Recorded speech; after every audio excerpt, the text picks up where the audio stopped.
नमस्कार, NNC news में आपका स्वागत है। मैं हूं लोकेंद्र त्यागी और आप देख रहे हैं न्यूज नाइट। आज बुलेटिन में हम आपको दिखाएंगे कि कैसे देश ने बनाया कल ईद का पावन त्योहार। कल देश भर में रमजान के पाक महीने में ईद का त्योहार मनाया गया। जम्मू में लोग ईद के मौके पर मस्जिद में नमाज अदा कर एक दूसरे को गले लगाते हुए बधाई दी। महीने भर के मुकद्दस रमजान महीने के बाद कल ईद का मुबारक दिन आया और इसी के साथ ही देश भर में धूमधाम के साथ ईद का त्योहार मनाया जा रहा है।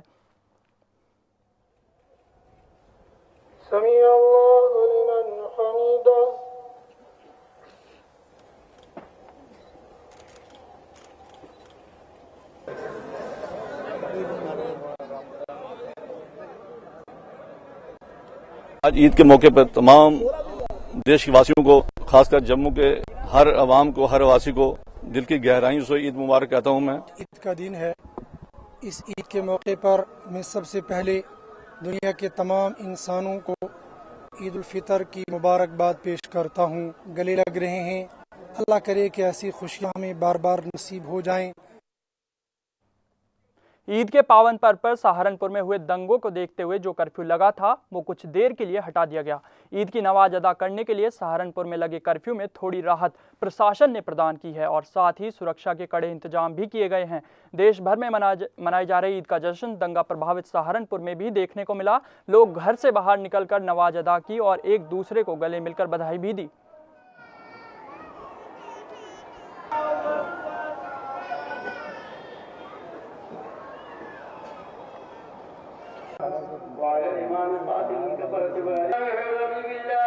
कार्टून सुरक्षा बल है, उसके अलावा डीएम साहब है, एसएसपी साहब भी है, मैं भी यहाँ हूँ। सिविल पुलिस का पर्याप्त सुरक्षा व्यवस्था है।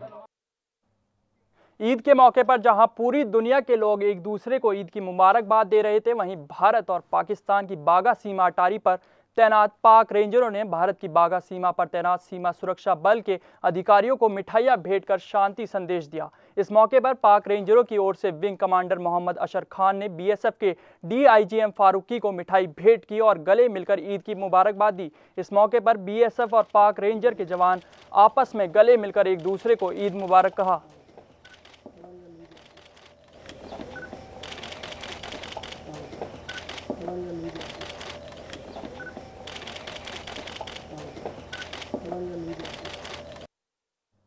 इस शांति संदेश के बाद ये उम्मीद करेंगे कि पाकिस्तान की तरफ से जो सीज फायर होता रहता है उस पर जरूर अब अंकुश लगेगा। बहरहाल बढ़ते हैं अगली खबर की ओर, जहां देश भर में रमजान के पाक महीने में ईद का त्योहार मनाया गया, तो वहीं दिल्ली में ईद के मौके पर जामा मस्जिद के शाही इमाम सैयद अहमद बुखारी ने पूरे देश के लोगों को बधाई दी। इस मौके पर सैयद अहमद बुखारी ने कहा कि एक तरफ जहां पूरा देश खुशियां मना रहा है, वहीं उत्तर प्रदेश के कुछ शहर, खास तौर पर जो सहारनपुर में हुआ, वो काफ़ी अफसोसजनक है। जामा मस्जिद में इस पर्व पर लोगों ने नमाज अदा कर एक दूसरे को गले लगाकर बधाई दी। हिंदुस्तान के मुसलमानों को ईद की मुबारकबाद पेश करता हूँ। वहीं उत्तर प्रदेश के चंद शहरों में और ख़ासकर सहारनपुर की अगर मैं बात करूँ तो एक अफसोसनाक और गम का माहौल है। जो मुख्तलिफ मज़ाहिब के मानने वालों का मुल्क है, जहाँ हम मेल मोहब्बत के साथ इस मुल्क में रहते रहें, मिलजुल कर बैठकर हल करने की कोशिश करनी है। शिव की नगरी काशी में भी मुस्लिम भाइयों ने मुकद्दस रमजान के महीने भर रोजा रखने के बाद लाखों मुसलमान ईद का खैरम खत्म करते हुए ईदगाहों और मस्जिदों में ईद का नमाज अदा की। सुबह 7 बजे से 11 बजे के बीच विभिन्न ईदगाहों और मस्जिदों में ईद की नमाज अदा की गई। बच्चों सहित बुजुर्गों ने अपने पास के ईदगाहों और मस्जिदों में नए कपड़े पहन नमाज के पहले पहुंच मौलवी के तहरीर को सुनने के बाद नमाज अदा कर एक दूसरे से गले मिलकर लोगों को ईद की बधाइयां दी। तो वहीं सुरक्षा के मद्देनजर भारी फोर्स की व्यवस्था की गई थी। अमन और शांति के संग भाईचारा और इखलाक और मोहब्बत से ईद जो है सही सलामत जो है यहाँ हो गई। नमाज ईद उल फितर सबसे बड़ी जमात हम लोग का 30 रोज़ा रखने के बाद ये मौसर होती है नमाज। श्रीनगर में ईद की खुशी उस समय अचानक तनाव में बदल गई जब नमाज अदा करने के बाद कई जिलों में इजराइल द्वारा गाजा पर हो रहे हमले के खिलाफ हजारों लोग प्रदर्शन करने लगे। जब पुलिस ने इन लोगों को रोकने की कोशिश की तो प्रदर्शनकारियों ने पुलिस पर पथराव भी कर दिया, जिसके बाद पुलिस को प्रदर्शनकारियों को रोकने के लिए लाठीचार्ज और आंसू गैस का सहारा लेना पड़ा। इस हिंसक झड़प में करीब 1 दर्जन लोग घायल हो गए, जिनका इलाज नजदीकी अस्पताल में चल रहा है।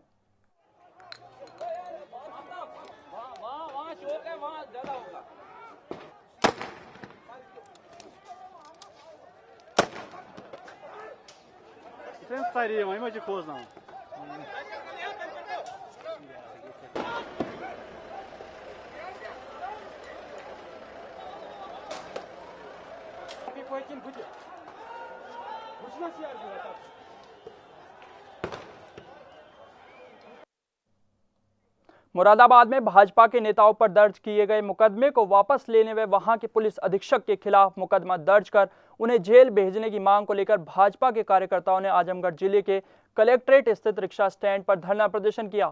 सपा पर निशाना साधते हुए भाजपा नेता जयनाथ सिंह ने कहा कि मुरादाबाद में भाजपा नेताओं को फर्जी मुकदमे में फंसाया जा रहा है। इसी मामले में सपा नेताओं के खिलाफ मुकदमा दर्ज कर उन्हें जेल भेजा जाना चाहिए। साथ ही उन्होंने कहा कि यूपी सरकार हर मोर्चे पर विफल है, जिसके चलते प्रदेश में अपराध दिन पर दिन बढ़ता जा रहा है।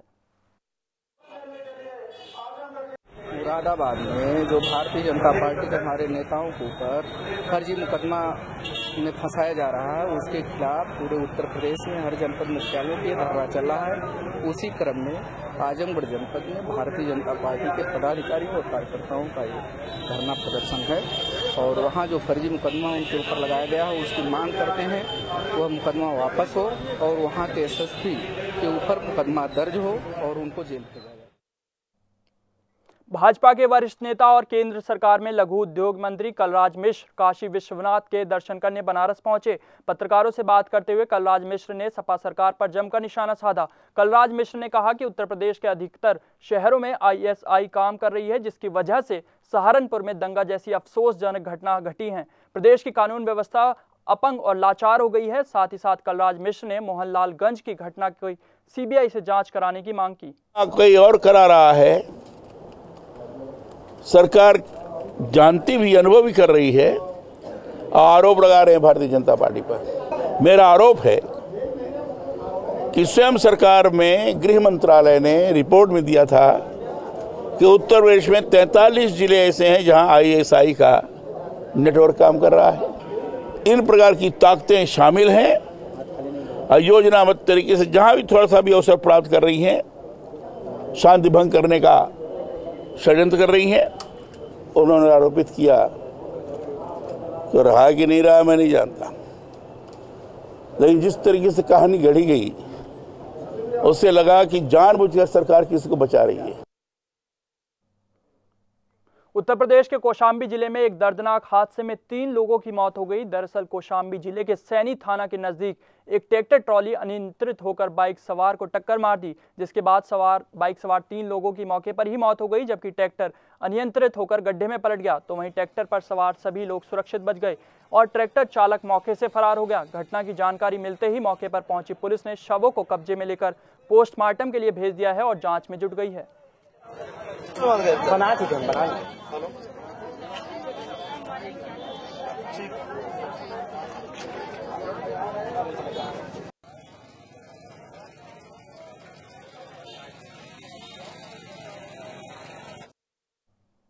उत्तर प्रदेश के कानपुर में पनकी क्षेत्र के उद्योग कुंज साइट 5 में रात के 1:30 बजे उस वक्त हड़कंप मच गया जब एक प्लास्टिक फैक्ट्री में अचानक आग लग गई। देखते ही देखते आग ने भयानक रूप धारण कर लिया, जिससे लोग सकते में आ गए। मौके पर पहुंची करीब आधा दर्जन दमकल की गाड़ियों ने काफी मशक्कत के बाद आग पर काबू पाया।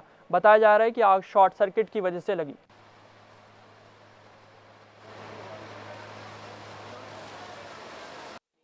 आग लगने का कारण तो अभी पता नहीं चल पाया, लेकिन ये तो इन्वेस्टिगेशन के बाद में पता चल पाएगा कैसे लगा। लेकिन ये बहुत ही भयंकर आग थी और काफ़ी अच्छी उसमें फैल रही थी, जिसको फायर सर्विस ने प्रॉम्प्टली पहुंच करके कंट्रोल कर लिया। आसपास की फैक्ट्री में आग को कंट्रोल कर लिया। जस्ट बगल में केमिकल की फैक्ट्री थी, कितना हाँ, मुश्किल था आग को काबू पाना? नहीं था तो बहुत मुश्किल, क्योंकि खतरा काफ़ी था, लेकिन काफ़ी कुछ हम लोगों ने कंट्रोल कर लिया है। उसको कवरेज साइड से दोनों तरफ से किया गया, जिसकी वजह से आग और तरफ नहीं फैल पाई। फिलहाल इस बुलेटिन में इतना ही। देश विदेश की सभी खबरों के लिए देखते रहिए NNC न्यूज़। मुझे दीजिए इजाजत। नमस्कार।